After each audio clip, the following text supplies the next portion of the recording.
श्री गणेशाय नमः। राधे राधे। जय श्री कृष्ण। मंगलकारी श्री हरि का सत्या नाम ध्याऊं, कार्तिक मास महात्म का 7वां अध्याय बनाऊं। नारद जी ने कहा, हे राजन, कार्तिक मास में व्रत करने वालों के नियमों को मैं संक्षेप में बतलाता हूँ, उसे आप सुनिए।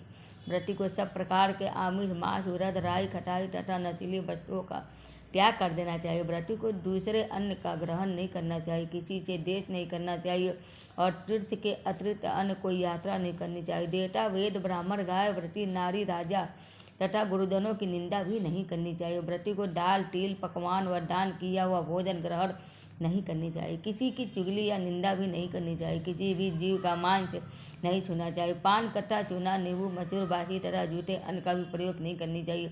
गाय, बकरी तथा भैंस के अतिरिक्त अन्य किसी वस्तु का दूध भी नहीं पीना चाहिए। कांच के पात्र में रखा हुआ पंचगव्य, बहुत छोटे घड़े का पानी तथा केवल अपने लिए ही पका हुआ अन्न प्रयोग करना चाहिए। कार्तिक मास का व्रत करने वाले मनुष्य को सदैव ब्रह्मचर्य का पालन करते रहना चाहिए।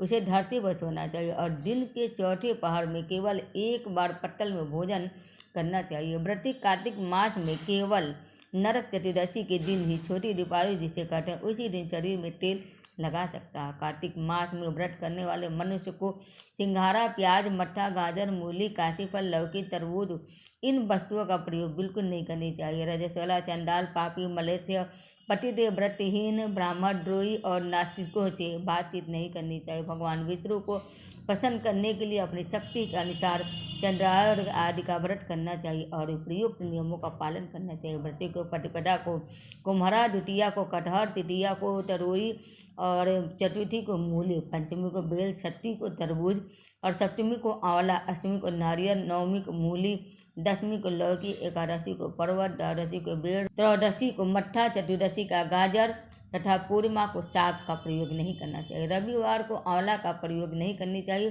कार्तिक मास में व्रत करने वाला मनुष्य यदि इन शाकों में से किसी भी शाक का सेवन करना चाहे तो पहले उसे ब्राह्मण को दान देना चाहिए, उसके बाद अपने ग्रहण करे। यही विधान माघ मास में भी बताया गया है। देवस्थान एकादशी में पहले कही गई विधि के अनुसार नृत्य, जागरण, गायन और वादन आदि करना चाहिए। इसको विधि पूर्वक करने वाले मनुष्य को देखकर यमदूत ऐसे भाग जाते हैं जैसे चीन की गर्जना से हाथी भाग जाते हैं। कार्तिक मास का व्रत सभी व्रतों में श्रेष्ठ है।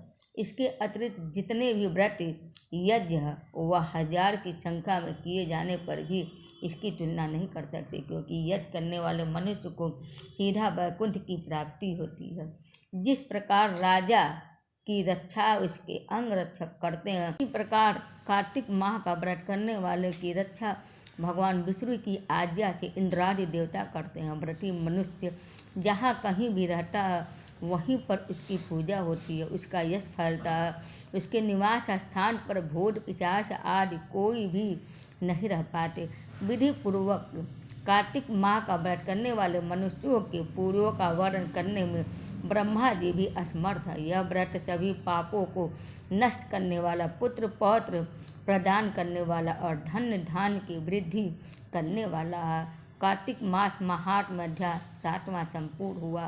तो बोलिए नमो नारायण। उम्मीद है कि आप सबको मेरा वीडियो पसंद आया होगा। हरे कृष्ण, हर हर महादेव।